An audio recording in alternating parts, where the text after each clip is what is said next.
number one essuubi ly'omwana liyinza okuba likyaliwo kubanga kati olaba nti bagenda kusalira kalaba oba bakusalidde gwa kalaba naye ng'ate mu kkomera gy'oli oli mulamu okyassa tegeeza chance zikyali 50-50 naawo kati 50 eno okugimalayo ziwere 10 yeffe kyeyo initiative ne gavumenti ya Uganda. Number one ffe nga kyeyo initiative twawandiika ebbaluwa nga tugiwandiikira Permanent Secretary Ministry of Foreign Affairs era ne tukopinga consulate ya Syria mu Uganda ne tukopinga judicial system ya Syria ne tukopinga Minister of Interior owe Syria ne tukopinga Minister of Justice owe Syria ne Minister w'ebyemirimu mu Syria. Number one obujulizi obulaga nti omwana yatta mukama we tebuliiwo naye lwakuba nti oli ali mu nsi etaliye engwira bakola kye baagala kyonna okwesasuza ki omuntu waabwe kati naffe kitukakatako okulaba nti tulwanirira tutaase owaffe. Number one etteeka ly'ensi yonna akabemberezi weekali nti omuntu basobola okumusibira asobola okukola omusango mu nsi endala ne bamukwata ne bajja ne bamusibira mu nsi ye eyo provision weeri. So ebbaluwa ebbaluwa gye twawandiika egamba tusaba ajja ku Viki akkirizibwe afune justice afune legal representation yewozeeko si kudictatinga kumusalira nga bali ku luuyi lumu. Era tusaba immediate and unconditional release of Ajoko Viki. Nze nkugambye omwana gyali si waka. Omwana yeetaaga okulya, mwana yeetaaga okunywa, mwana yeetaaga obulamu. Basobola okuforcinga okugamba kiriza oba si kyo tujja kutta. Nekeke kekiri toli mu nsi eyiyo. So ffe tulina endowooza n'okukkiriza nti omwana oyo balabika bamuforcinze okukola kye yakola okwogera ebyo bye yayogera. Kyova olaba tuli kwagala afune legal representation afune lawyer atunulire mu nsonga ze awoze ne government oba awoze n'abo abamuvunaana nga tusinziira ku bujulizi si bya mbu. Yes. So there are many chances ezokuba nti bwe baddamu okureconstructinga scene waliwo tujja kuzuula ekituufu era bwe kizuulwa nti naye ekintu yakikola etteeka limuvunaana bwe tukizuula nti ekintu yakikola etteeka limute. Amanya gange nze Kibira Hassan okuva mu Kibira Construction Company Limited. Tutunda amataka, tuzimba amayumba, tuddaabiriza amayumba, renovation tugikola, tusima amazzi.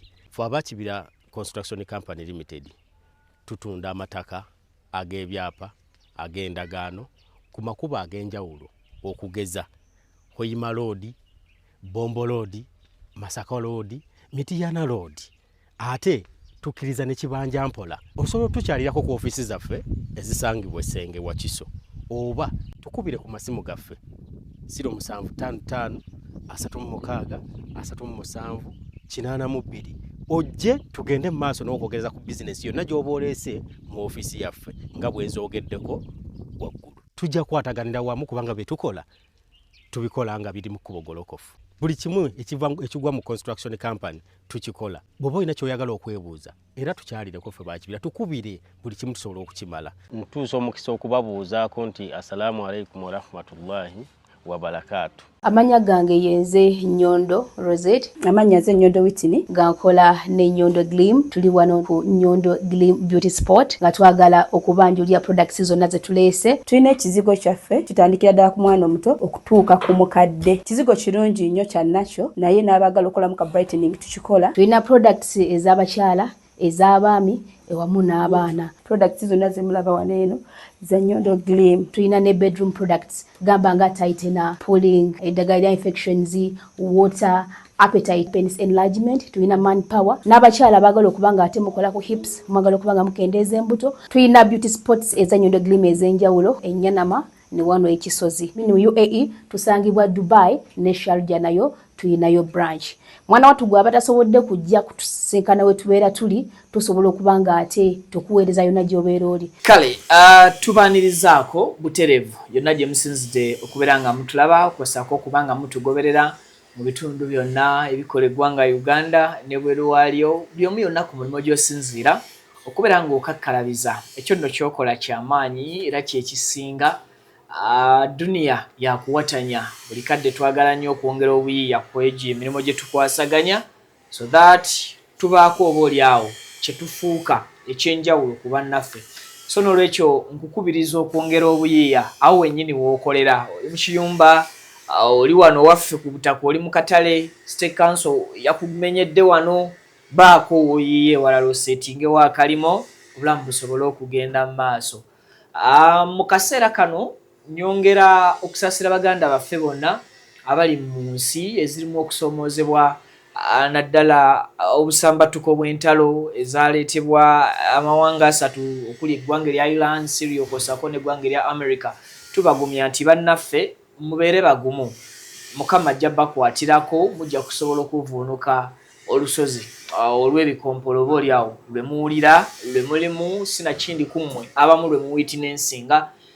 Ndabyeko obutambi bungi nga bugenda maaso n'okukola rounds ku social media nga bulaga embeera abamu mmwe gye mulimu nti ebito oluusi bikuba kumpi awo we muli naye Mukama nga yali waggulu tubasabira ffe abali eno e Uganda twasalawo obulamu tubutambulize sides zeeno.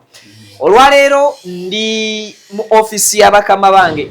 Each and every time wembeera wano mba n'ebibuuzo bingi. Most of the reasons lwaki mbeera ndi wano mba ndi presentinze mmwe okusingira ddala baganda baffe bankuba kyeyo wabula ate neesanga nga naffe wano ffeffe nnyini bannansi twerepresentinze nga Uganda tutya tuyina abantu bangi ku mmwe abali ku byeyo nga tubalinako eŋŋanda tubalinako obukwate obw'enjawulo.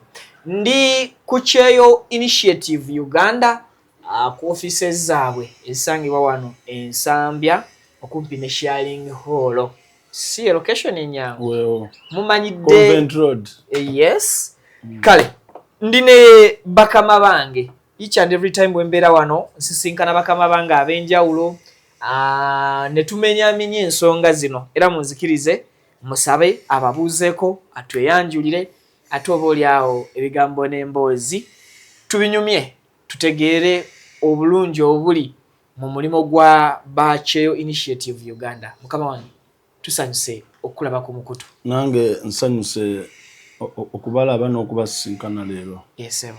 Amanya gange bampita Honorable Mpata Wellington nga nze project coordinator wa Kyeyo Initiative Uganda.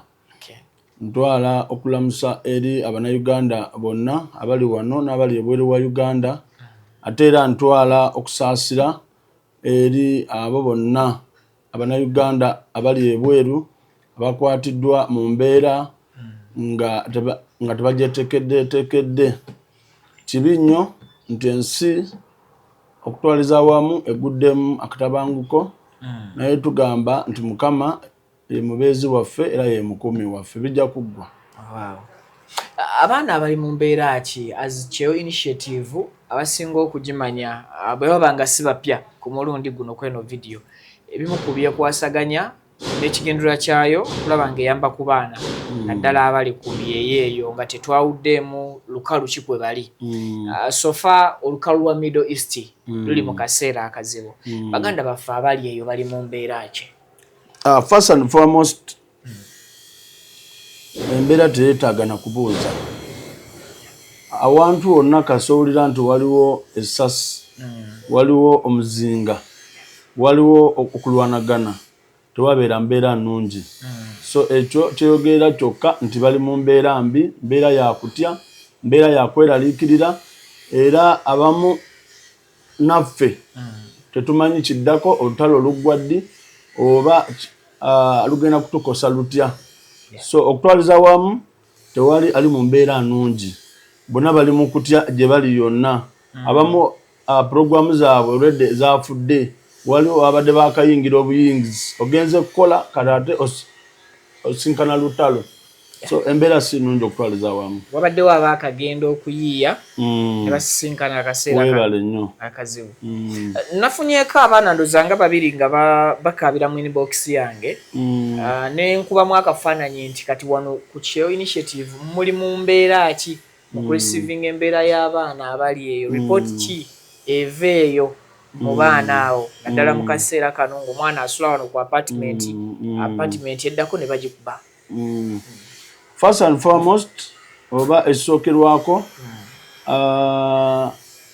embeera eyasookera ddala nti olutalo bwe lwatandika Iran nekanyuga emizinga mu Saudi Arabia n'ensi endala eziriraanyeewo, waliwo abaana abaakwatibwa ku kisaawe kuba ebisaawe byonna byaggalwawo nga tosobola kuyingira, tosobola kufuluma.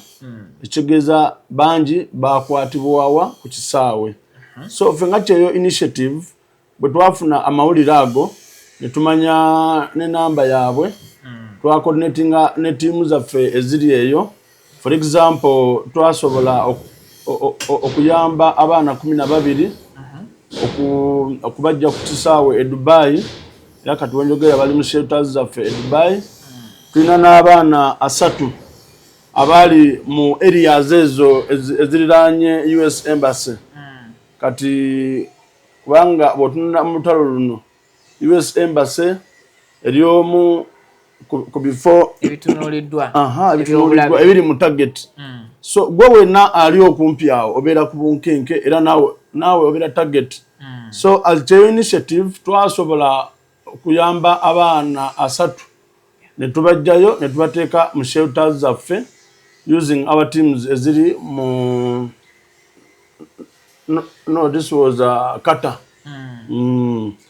Then ekirala bwe twawulira embeera eyo there and then ne tuwandiikira ministry eya Foreign Affairs nga tubagamba mbeera abaana gye balimu, era ne ministry ku kiwandiiko kyaffe kyennyini ekyo era kwe yasinzirira okukola ki nayo okutekinga action. Ministry ina kyeyambye? Yeah, of course. Ministry, government. Yes. As of now, government ya Uganda okusinza ku information latest through the office of the CDF nga tukozesa abamilitary attaches baffe abali mu nsi ezo naddala Iran, office of President, State House, Ministry of Foreign Affairs n'ebitongole byonna ebikwata ku nsonga ezo basobodde okununula abana Uganda naddala aba students abadde basomera mu universities ezo 42 ne ba diplomatic workers staffs basatu. Era wenjogerera essaawa zino bali Turkey. Baba tutte Turkey? Bali Turkey. And era ku information eriwo program y'okubakomyawo ku butaka ya Lwakuna bayisaawa 11 bajja kuba batuuse e Uganda. Era nga government yekiwumyemu omutwe.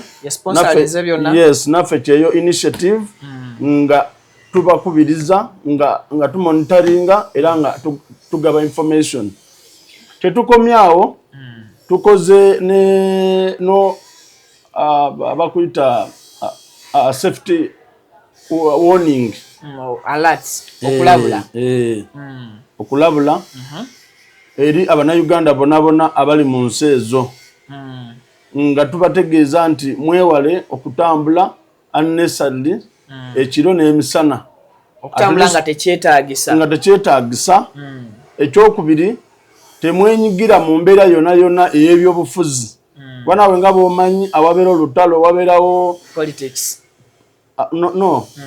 wabeerawo zipanda gaali abamu bawamba buwambe ne babayingiza mu lutalo so okwewala embeera ng'eyo twabalatinze nti temubyenyigiramu mubyewalide ddala era tulina n'ekiwandiiko kino wano twakitadde ku mikutu gyonna suubira osobola okubasomeramuko nja kukiyisaamu amaaso ndooza naakibateerayo kiwandiiko kino nga kigamba nti kigenda eri abo bonna bankuba kye abali mu Kuwait, Qatar, Syria, Iraq, Israel, Lebanon, Jordan, Iran, Afghanistan, Palestine, Yemen, USA, Tunisia, Arabia, Libya, Algeria, Morocco, Bahrain, Saudi Arabia, Egypt, UAE, Oman, India, Turkey, Cyprus, n'amawanga amalala mangi era nga reference eri safety of all Ugandan migrants in the above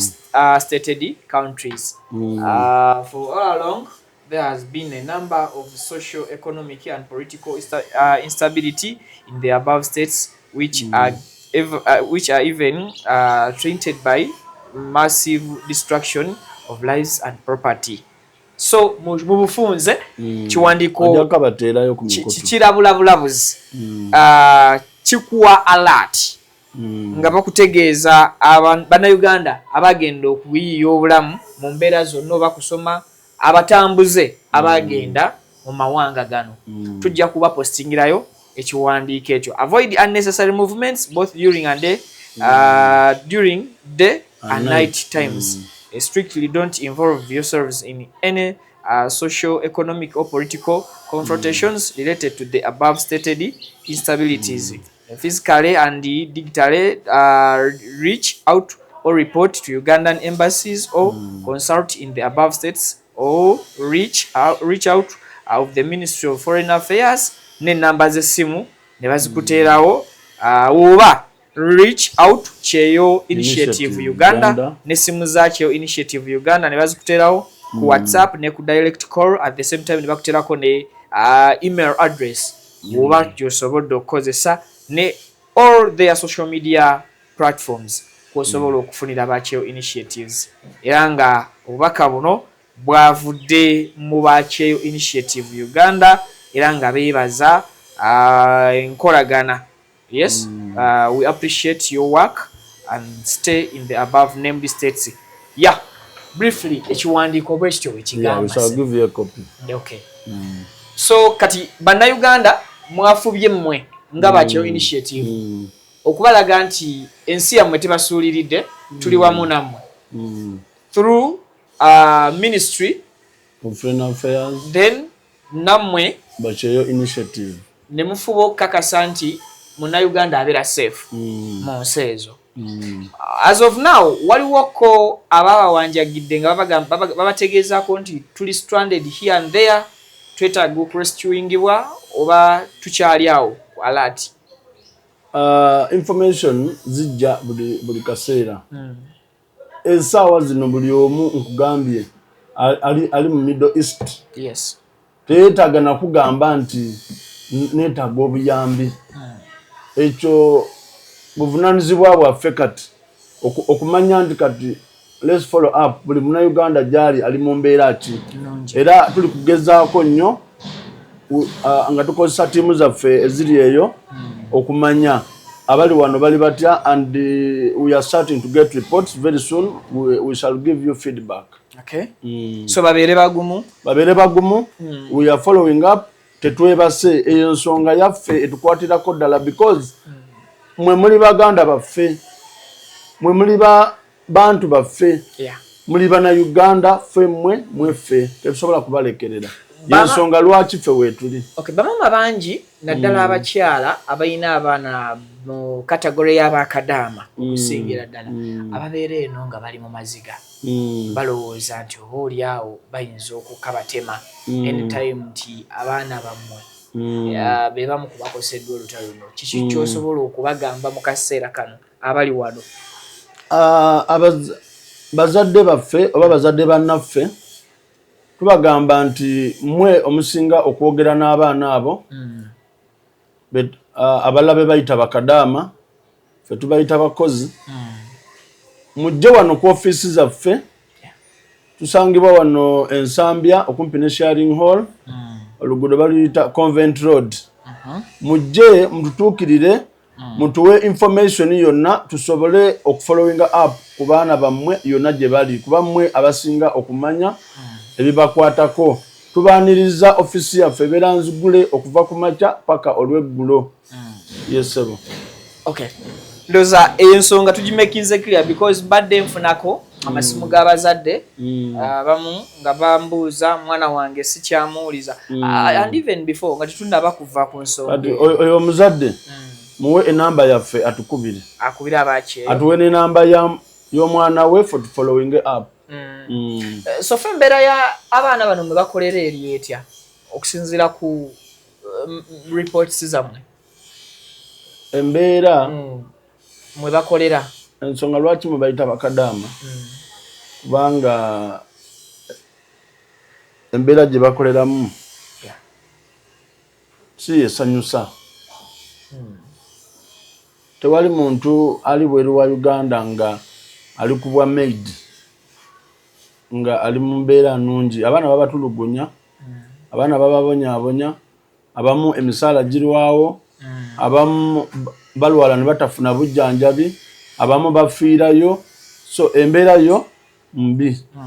Era tewali kadaama asobola kukubira n'akugamba nti ndi eno ndiisa buti. Atewali. Teri ali mu mirembe mu mbeera yakuya naddala abali mu Middle East. Kuba sigenda ku generalizinga. Waliwo ensi for example kati nga Saudi Arabia to some extent waliwo agreement wakati wa government ya Saudi Arabia ne government ya Uganda through the ministries ezikwata ku nsonga z'ebyemirimu. Agreement weri maybe kankayite akabemberezi naye tekigaana muntu kumenya teeka kubanga era nabo batono abamanyi nti ne agreement eno weeri. So abaana era lwaki nsoose nenkubuuza embeera eyo omwaka oguwedde ripooti y'abaana abaafiira ku kyeyo yali wagguluko era nzijukira we nali ndi wano ku kyeyo initiative mwampa report ne mugamba nti abaana abafudde mu mwaka gwa 2025 ku kyeyo bali waggulu nnyo okusinga abaana abaafiira ku kyeyo mu mwaka gwa 2024.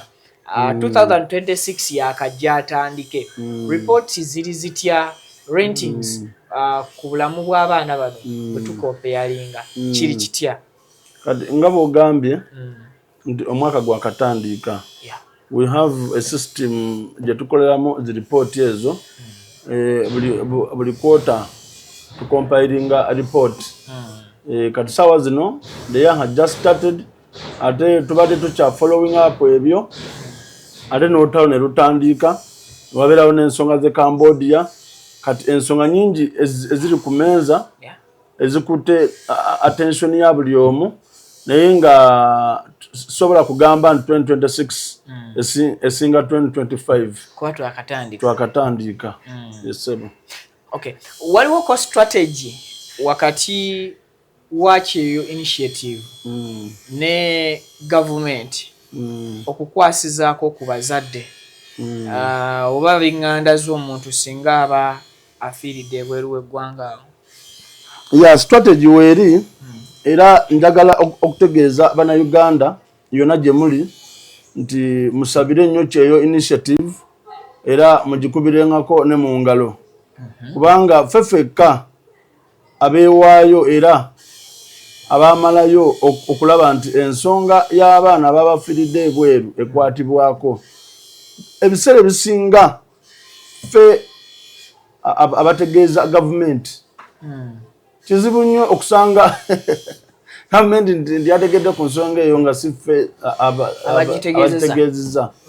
So tukoze nnyo number one, the first strategy on table nti bwe tufuna information eyo tutegeeza government naddala Ministry of Gender ne State House then ne tubeera ne office ya senior presidential advisor on diaspora affairs ambassador wa Lusimbi atubeereddewo nnyo ekintu akirimu ekintu akikutte n'amaanyi buli wetutuusa ensonga ku meeza naye nga akubira bakulu banne ekyokubiri ffe nga kyeyo initiative ku busente obutono bwe tufuna oba bwe tweteekamu tuteekawo embeera aba ezo mike ne zituuka kuno nga tewali asasudde kati kiva eri gwe omuzadde ogamba nti bano bakoze omulimu mulungi n'otusiima naye nga abasinga tubakomezzaawo ku bwereere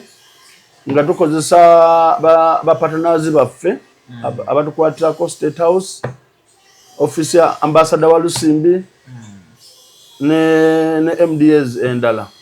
So there's a strategies ebbiri ezisinga obukulu naye n'ekirala tunoonyereza ono yagenda tya ani yamutwala kati naffe ne tuteeka ku oyo akazito ako kakulu yes naffe ne tuteeka ku oyo eyamutwala akazito okulaba nti ki Mike ekomawo avunaanyizibwa mu kubalambululira amakubo n'entambula y'omuntu yatambula kubanga era gwe kikwatako ennyo namwe ne munoonya ew'okutandikira okulaba omuntu oyo wadda weebale nnyo so there's a strategy esatu ezisinga obukulu. Do you as your initiative appreciate social media today olwa alerts ze bakola naddala singa wabaawo omwana yena aba afiiridde ku kyeyeeyo oba ali stranded mu mbeera emu oba mu mbeera endala? Social media mundu nnene mu nsonga za nkuba kyeyo. In fact it is the biggest tool government gyerina naffe gye tulina nabo gye balina because nga bw'omanyi abasinga tebalina namba zeeri balina namba ze Uganda so the most immediate person to communicate to ye muntu ali e Uganda ate mode eriwo enyangu ya social media Facebook, TikTok, LinkedIn ne YouTube, Facebook, Twitter. In fact ne X. Twitter ekikola. Twitter X bituyambye nnyo in fact singa tewali media platform ezezo singa emirimu gikaluba era mutukoledde nnyo.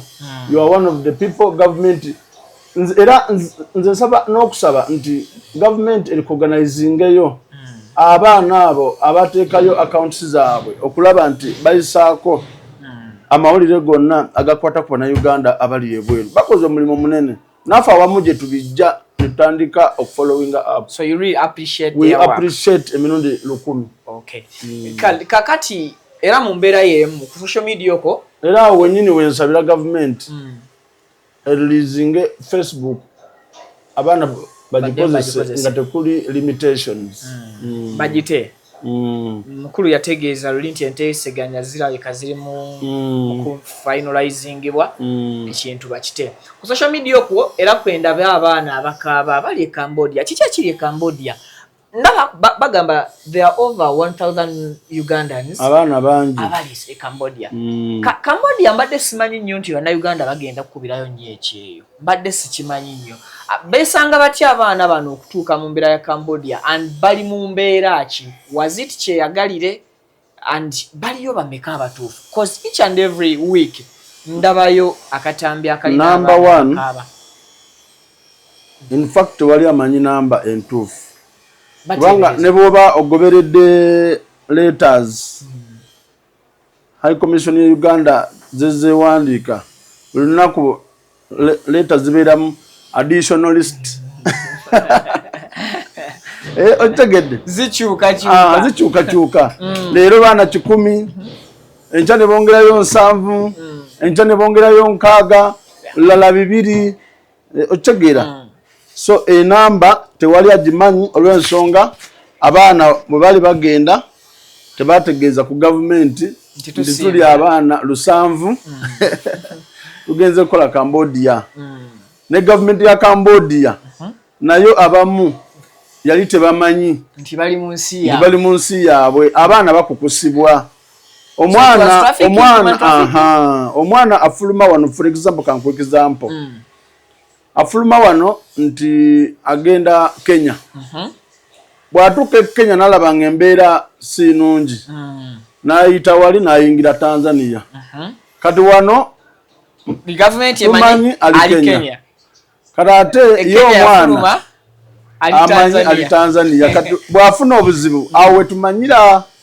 So okusinza ku escalation eyaliwo ku nsi ezebbiri, abaana ne bafuna embeera nga by all means balina okwewaayo olw'okufuna ki obuyambi. Kubanga abasinga balina okuweebwa zi penalties. Yes. Mu Cambodia. Bakukwatira mu nsi nga tewayingira mu mbeera ntuufu, mu butuufu bw'amateeka ne bakusiba and also penalize you. Okay. Naye ebyo byonna twebaza gavumenti ya Uganda. Abaana abo baweebwa waiver. Kyeki waiver kitegeeza okujjako ezo nati. Okay. Okujjako ezo fines, zi penalties oba overstay. Abamu baba wakalendereza.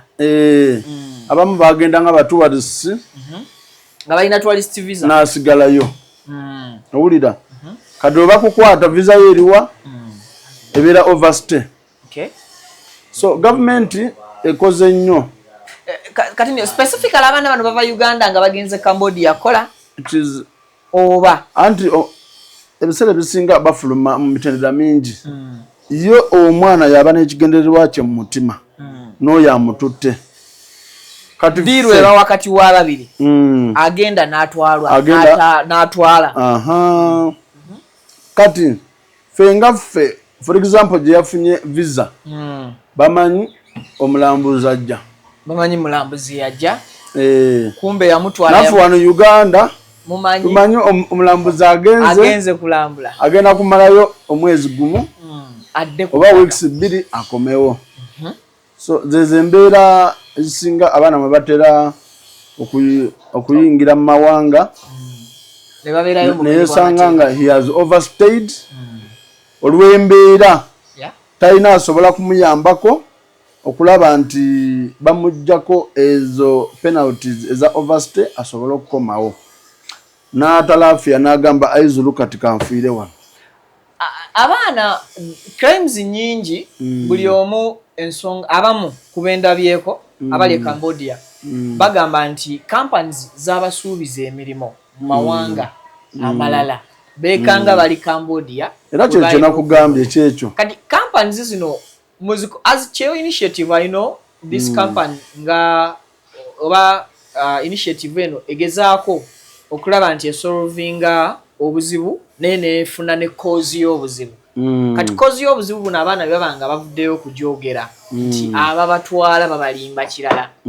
Oluusi omwana ne visa tagimanyi tagisomye nako nti oba it's a tourist visa. Yama abadde amanyi visa gy'alina ya mulimo. Kuba oluusi kakati mwe abakyo initiative mukoze ki ku bantu bano? Kati esokera ddala tulina zi umbrella bodies. Naye mu bintu byonna obeera n'ekigendererwa kyo nga gwe organization. Kuba kati bw'ova ku nsonga lwaki watandika ate n'okwata ensonga endala ogenda kwesanga nga olina conflict of interest. Kubanga ebitongole bino gavumenti egamba ebiwandiisa ebitwala abantu ebwe. Yes. Era bw'obagendamu kuba we follow up. Ne tugendayo ne batugamba tulina license. Owulira? Kati abaana bayita kwani? Abaana babayisa kwani? Si gavumenti. Gavumenti yeri kulagajalira mu nsonga z'abaana bano. Actually ekigambo ekituufu esuddeyo ogwanagamba naddala ku nsonga za trafficking. Kuba yo ekoma kugaba license. Terondoola bewadde license biki bye bakola. Aha. Ffe tusuubira nti yandibadde ekwatagana n'ensi ezo zonna. Abazzeeyo batuuseyo batya. Okitegedde nti e Saudi Arabia abatuuse bali 10 ku airport. Mubamanyi?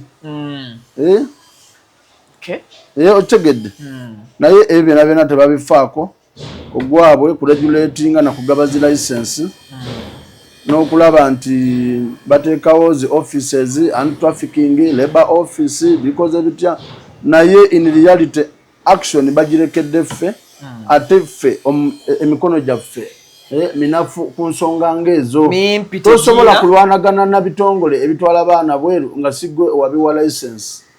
For us, what we do, yes, what we do, omwana atugamba nti ekitongole gundi kyekyantwala naffe ne tufollowing up n'ekitongole era ekitongole ne kikuwa ebiwandiiko nti ono ne agreement ye yiino owulira kati gwe omuntu akulaze agreement ng'erageri mu mateeka naye agamba oyo bwe yatuuka eri yava ku agreement n'akwatagana n'abeeri ate n'addukayo n'agenda eyo gye yafunidde obuzibu. So bakyejjamu nabo either mu butuufu oba mu bukyamu. Kiringa bw'onojja omuntu n'omuleeta Kampala okuvuga booda n'ava ku booda n'omusanga ng'asindika kigaali kati eyamuleeta si yavunaanyizibwa ku kigaali ye yali amuvunaanyizibwako ku booda. Okitegedde.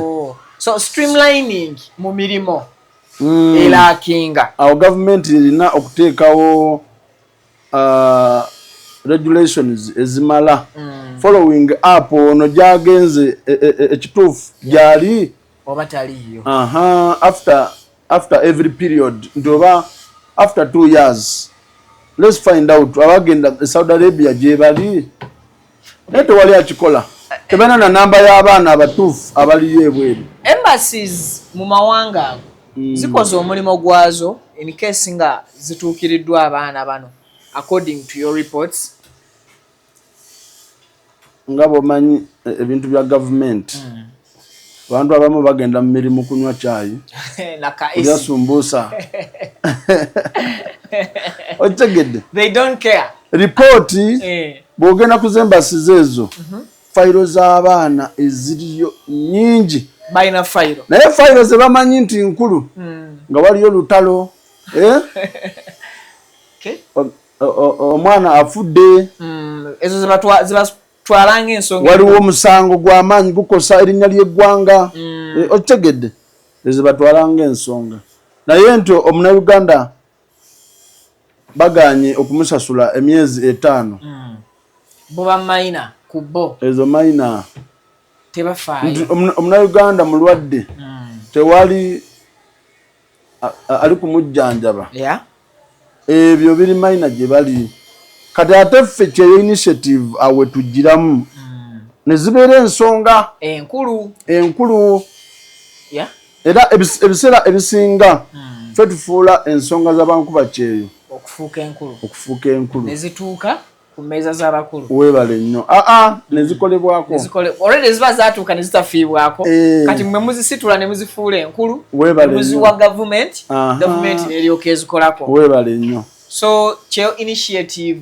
like for example ku baana b'e Cambodia gavumenti yalina list naye nga list si eyo emalayo abaana baali bangi twagenda mu maaso ne tunoonyereza ne tuzuula list z'abaana abalala ne tuziwaayo eri gavumenti era ezimu zizino okiraba these are additional list nga ffe tugikoze kyeyo initiative kitegeeza ki nti singa tetwateekamu amaanyi abo tebaalitegedwa baali erabiddwa. Weebale nnyo. Sofa essuubi weeriri ery'okubajjayo essuubi weeriri gavumenti ekoze era meeting nyingi zibaddeyo ku State House mu internal affairs foreign affairs nyingi nnyo nga zikwata ku baana bano. Gavumenti ebayambyeko nnyo okufuna visas ezibaleeta government sofa abaana nkaaga 60 plus abakakomawo badde ngenda kubuuza nti waliwo be yantuusiza bakomyewo waliwo enkaaga plus n'abamu nga 17 enteekateeka weeri kuba gavumenti yasaba gavumenti yeeri e Cambodia nti mukkirize abantu bano baveeyo on voluntary basis era abo abalina obusobozi oba abalina bazadde baabwe nga beesobola babafunire air ticket bakomewo kati ffe nga kyeyo initiative obuzibu bwe tusanga nti gavumenti tetuwa ku sente tefandinga kintu kino tetufandinga zino badde manyi bulijjo kakati singa nedda ffe tuyimiriddewo ku mwoyo gwa ggwanga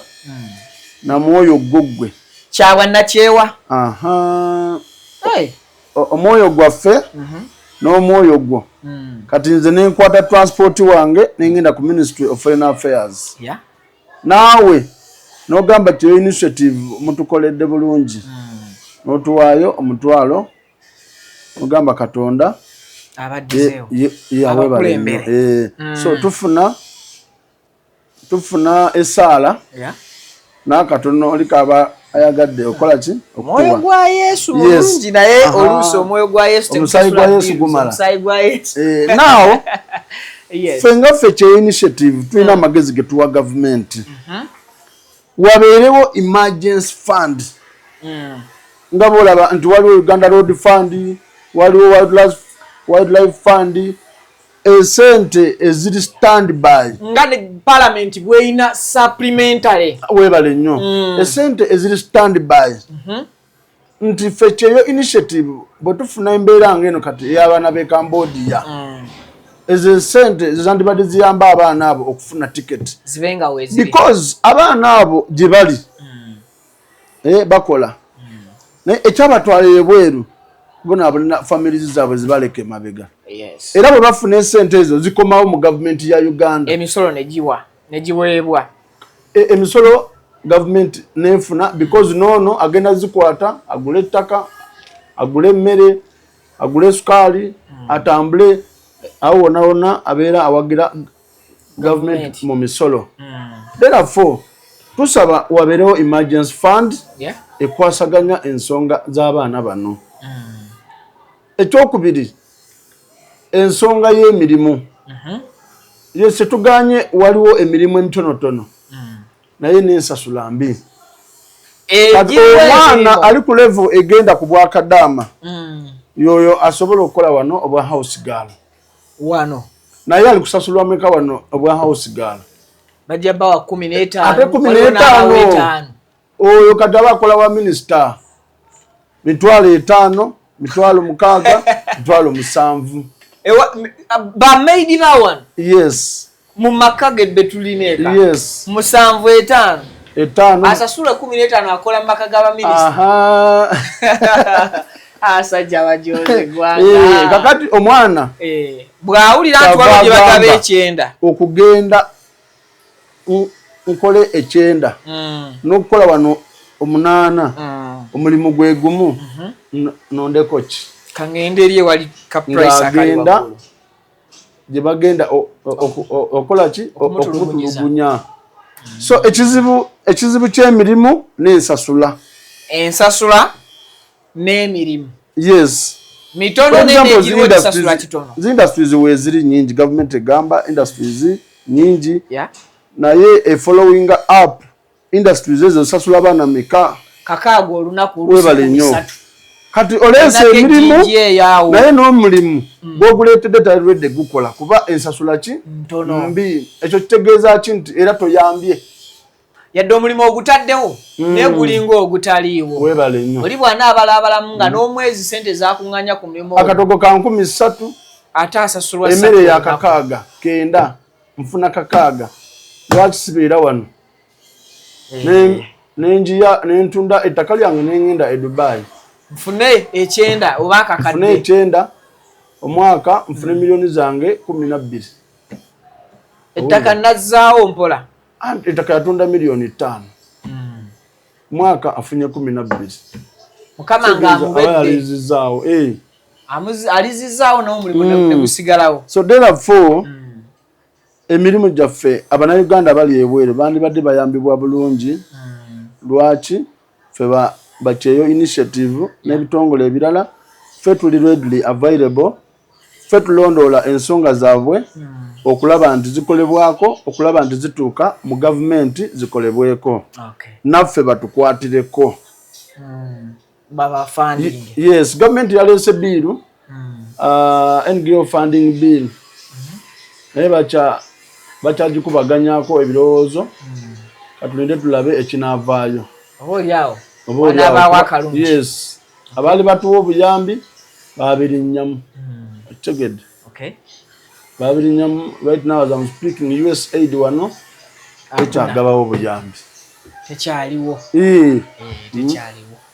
Kakati bwe tuba tuvuddeyo awo era ku nsonga z'obuyambi. Recently waliwo omwana yalabikira amawulire almost ku mikutu gy'ensi ezimu. Naffe wano mukutu gwa Vicky Exclusive egguliro twaliko era lyatambula nnyo.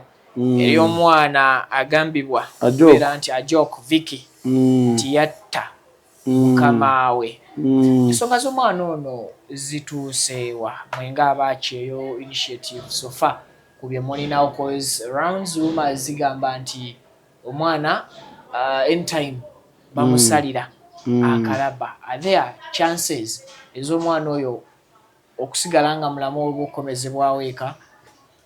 Number one, essuubi ly'omwana liyinza okuba likyaliwo.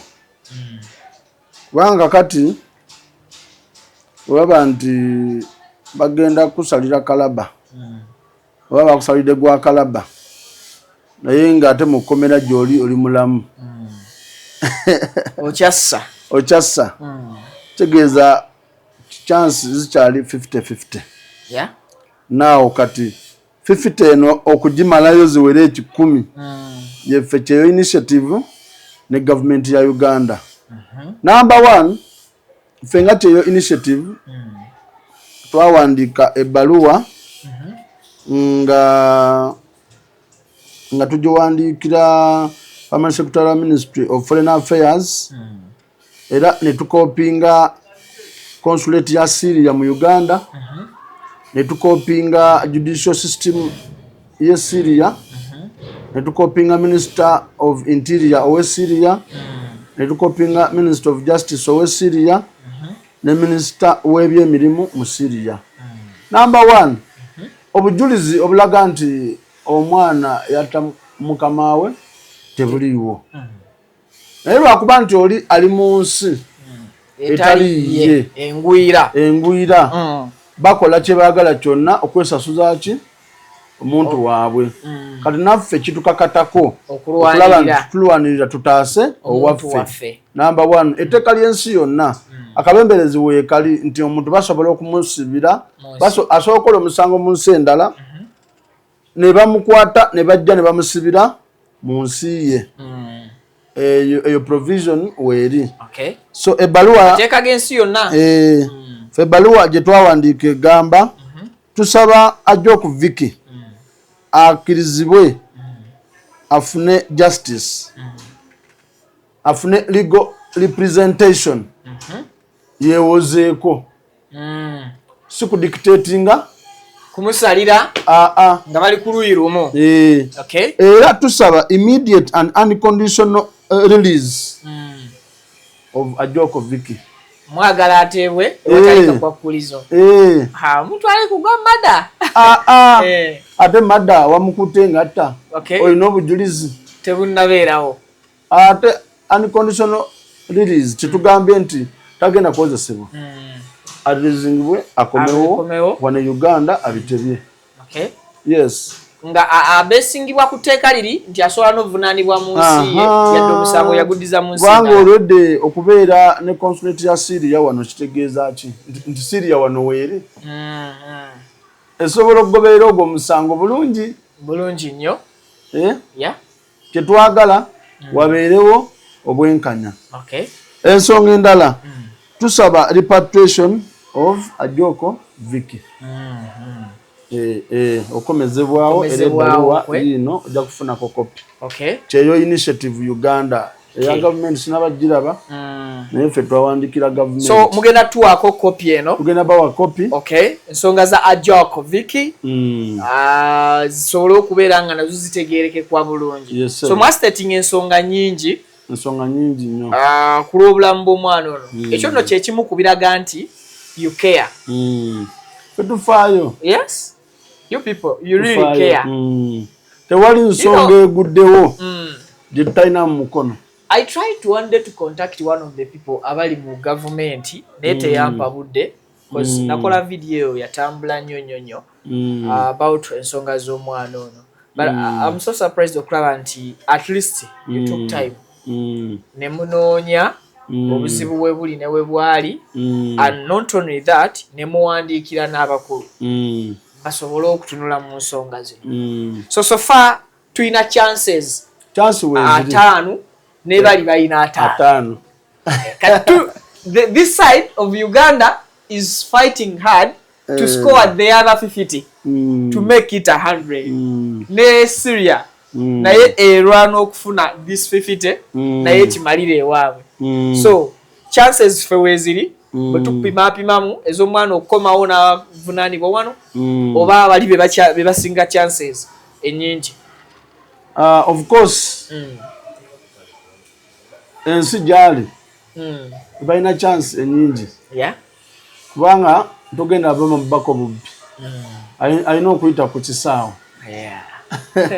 so za mitendera era awo wenyini by the way tusaba government zino zi embassies zigaba consular assistance ku nsonga z'emisango biki naye ekyo tekimala because abo si balooya amateeka abamu tebagamanyi ogwabwe era kuwandika baluwa wange eno oba towoozizza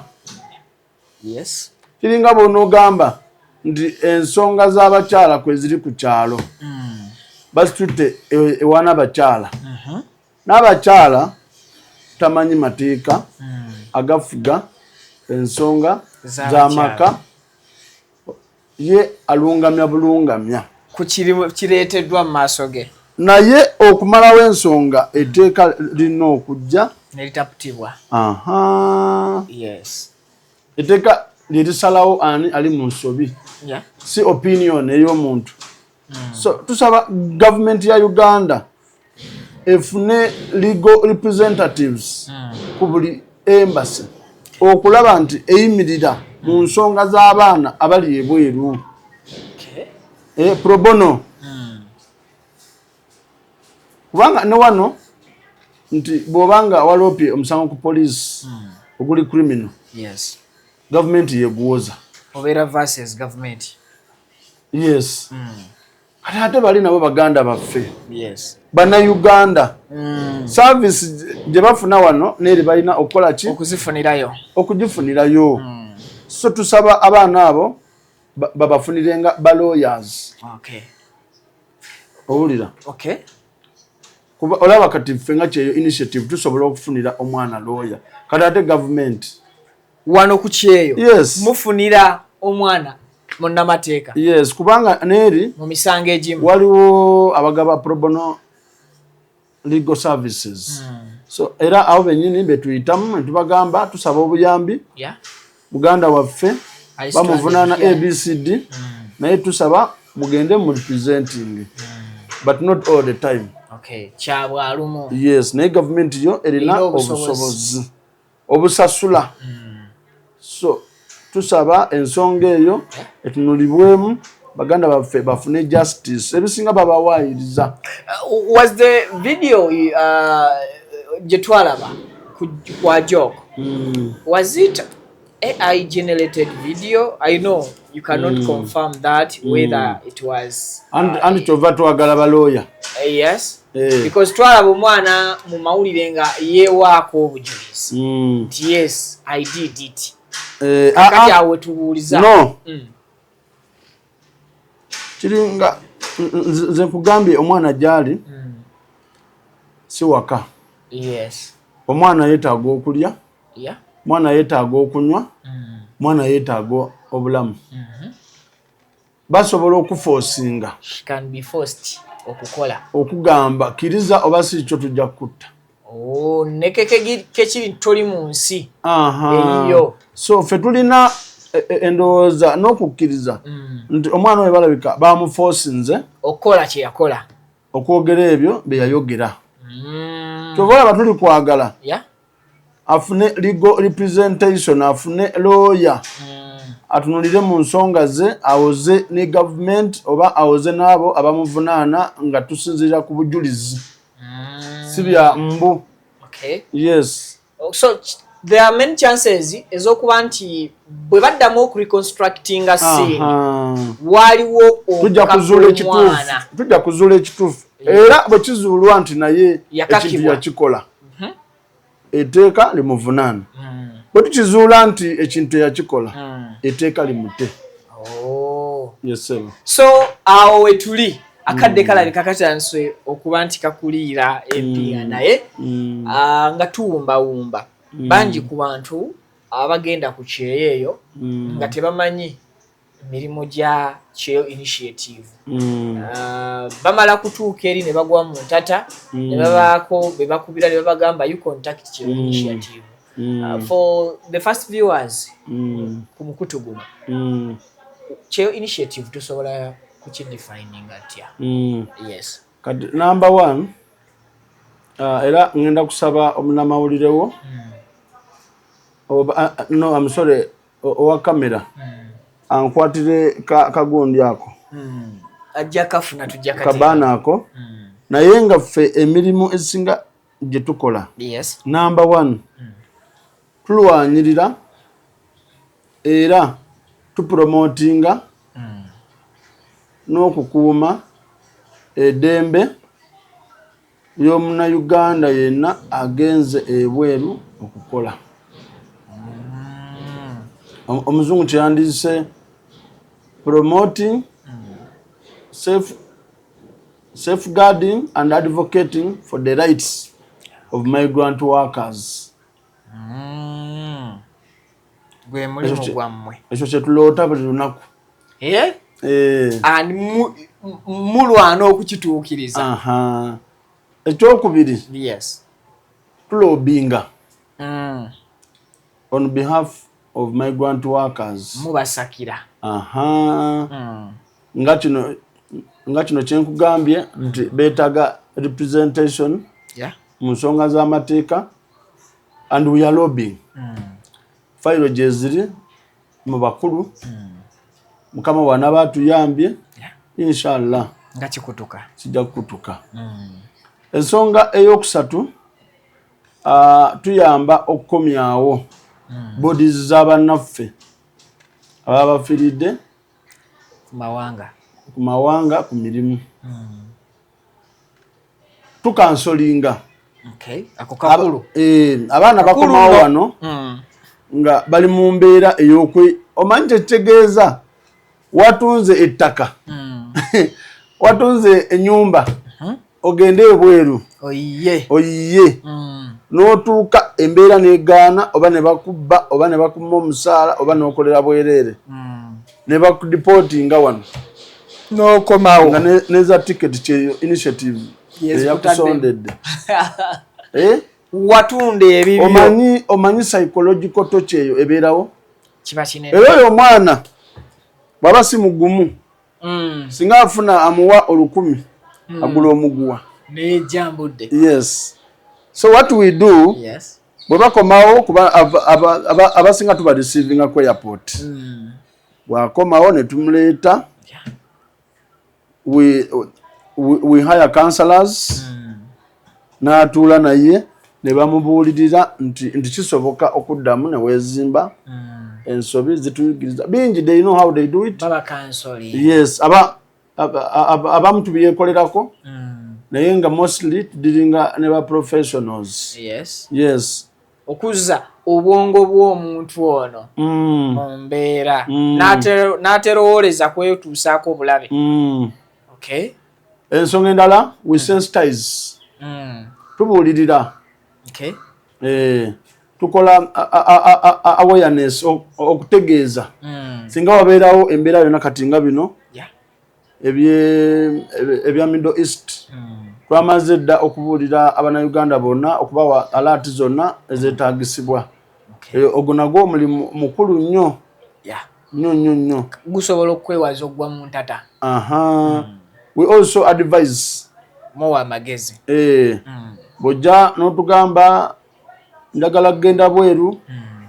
Tuku advisinga oba tukubuulira weetaaga kina ki. Mu mitendere emituufu. Okugenda ebweru mu mitendere emituufu. Okola omulimu omutuufu. So emirimu mingi gye tukola muganda wange. So kyo initiative tetwala abantu bweru. Ako nako kakulu. Kati awo. Katangaza. Awo. Kuba oli bwawulira nti batubuulirira. N'amanya okay onambuuliridde ye mutuufu okuntwala mufu. Ffe tukubuulirira nti bw'oba ogenda weetaaga contract ey'omulimu. Owulira bw'oba ogenda weebuuze ku Ministry of Gender. Bajja kuwa list y'aba companies licensed. Bajja kuwa all licensed companies. Ffe nga kyeyo tetukuwa list kuba temugirina. Ogwo si mulimu gwaffe. Ne mwali badde mugina si mulimu gwa. Kuba singa tukuwa ate n'ofuna obuzibu nga tefe abalina okuyamba. Ng'oluusi gwe muwadde license bakagikansolinga. Bw'ofuna obuzibu oddukira waffe ate tukusindike mu buzibu. Kitegeerekeka. So we advise you genda ku Ministry of Gender, Labour and Social Development bakuwe list yazi companies entuufu egenda okutwala. So ogwo nagwo tukukolera ddala nnyo.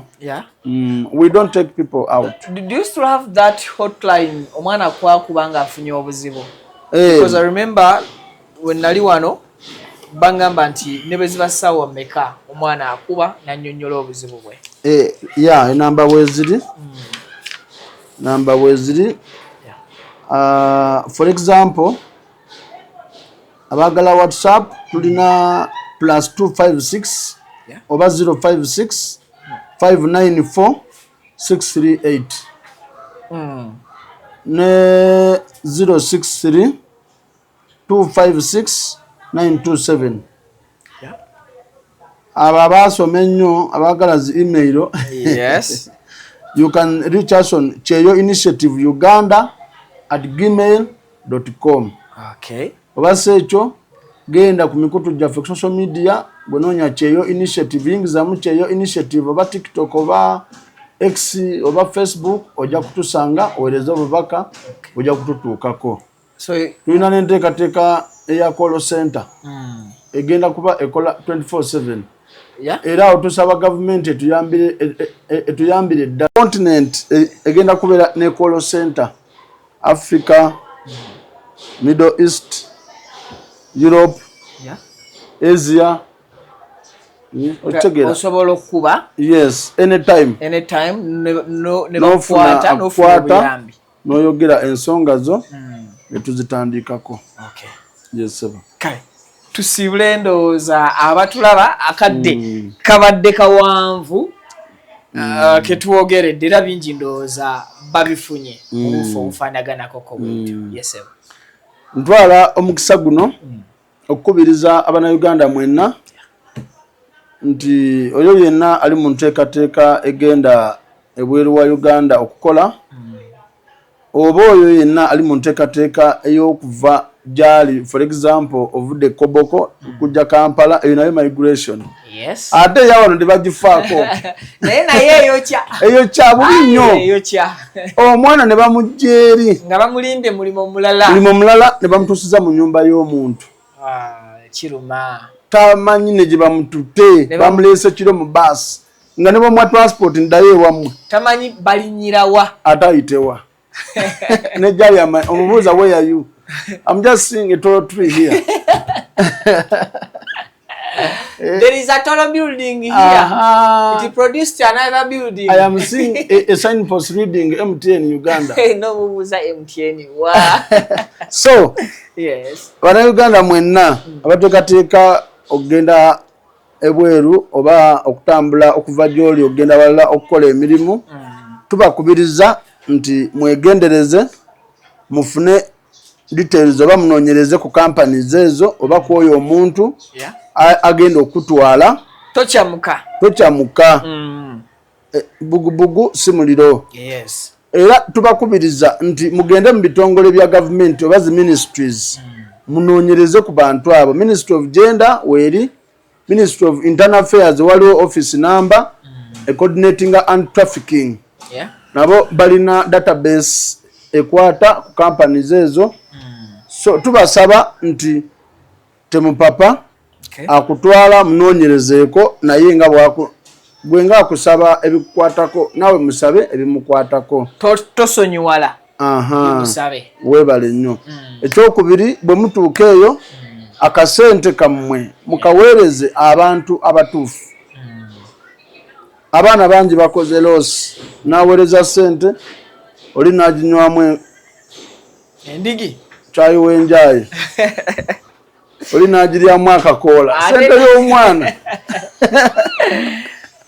Abakikulu nabo bagwa nnyo mulaavu. Bwe buzibu. Abaana abo bakadama mwegendereze ba smart wires. Baana bagwa mulaavu. Mwegendereze sente yammwe hard and money mugikuume.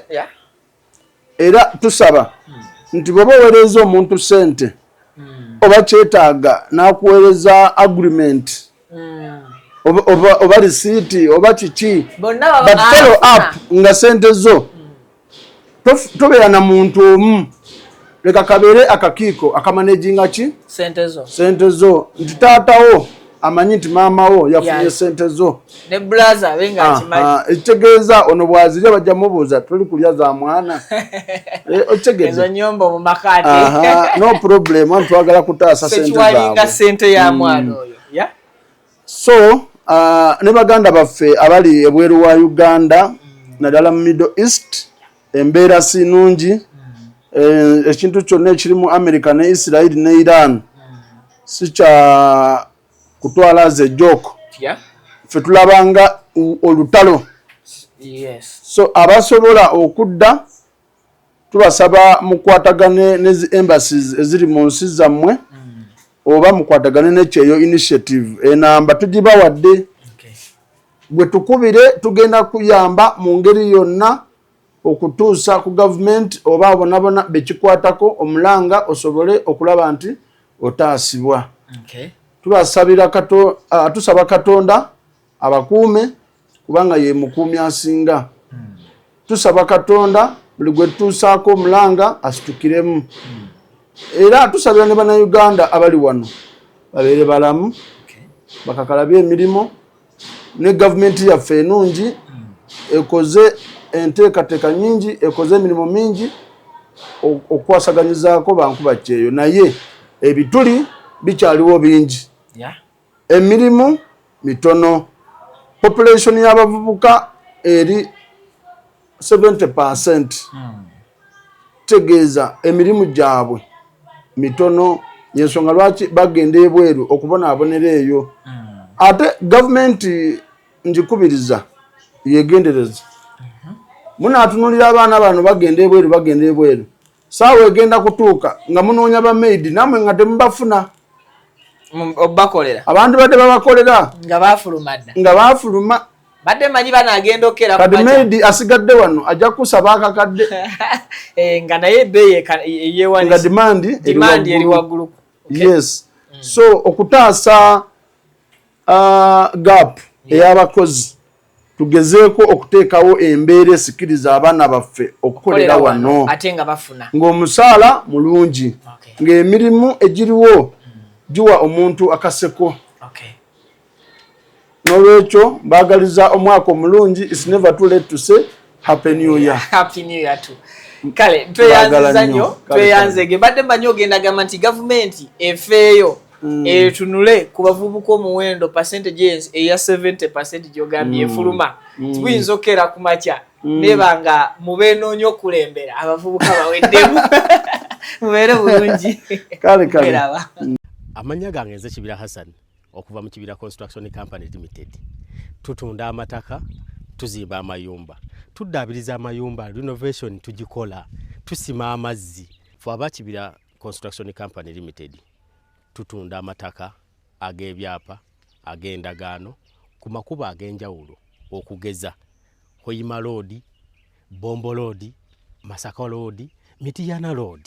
Ate tukkiriza ne Kibanja Mpola. Osobola tukyalirako ku ofiisi zaffe ezisangibwa Essenge Wakiso oba tukubire ku masimu gaffe 0755 36 37 82 ojje tugende mu maaso n'okwogereza ku bizinesi yonna gy'oba oleese mu ofiisi yaffe nga bwe nzoogeddeko waggulu. Tujja kwataganira wamu kubanga bye tukola tubikola nga biri mu kkubo golokofu. Buli kimu ekigwa mu construction company tukikola. Bw'oba olina ky'oyagala okwebuuza era tukyalireko ffe ba Kibira tukubire buli kimu tusobola okukimala. Ntuusa omukisa okubabuuzaako nti assalamu alaikum wa rahmatullahi wa barakatuh. Amanya gange yenze Nyondo Rosette, amanya ze Nyondo Witini, gankola ne Nyondo Gleam. Tuli wano ku Nyondo Gleam Beauty Sport nga twagala okubanjulira products zonna ze tuleese. Tulina ekizigo kyaffe kitandikira ddala ku mwana omuto okutuuka ku mukadde. Kizigo kirungi nnyo kya nacho naye n'abagala okolamu ka brightening tukikola. Tulina products ez'abakyala, ez'abaami ewamu n'abaana. Products zonna zemulaba wano eno za Nyondo Gleam. Tulina ne bedroom products gamba nga tightener, pulling, eddagala infections, water, appetite, penis enlargement. Tulina manpower n'abakyala bagala okubanga ate mukola ku hips mwagala okubanga mukendeeza embuto. Tulina beauty spots eza Nyondo Gleam ez'enjawulo Enyanama ne wano ekisozi. Mu UAE tusangibwa Dubai ne Sharjah nayo tuyinayo branch.